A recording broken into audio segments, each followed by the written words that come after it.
একদিন রাসূল সাল্লাল্লাহু আলাইহি ওয়াসাল্লাম সাহাবীদের নিয়ে বসে আছেন। চারদিকে নীরবতা। হঠাৎ তিনি কাঁদতে শুরু করলেন। সাহাবীরা জিজ্ঞেস করলেন, ইয়া রাসূলুল্লাহ, আপনি কাঁদছেন কেন? তিনি বললেন, আমি স্বপ্নে আমার ভাই জাফর ইবনে আবু তালিবকে দেখেছি। তিনি জান্নাতে উড়ে বেড়াচ্ছেন, তার দুই কাঁধের ইছাথানে আল্লাহ ডানা দিয়েছেন। সাহাবীরা অবাক হয়ে বললেন, হে আল্লাহর রাসূল, তিনি কিভাবে শহীদ হলেন?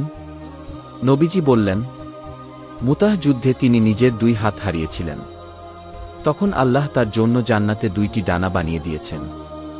এখন তিনি জান্নাতের পাখিদের সাথে উড়ে বেড়াচ্ছেন।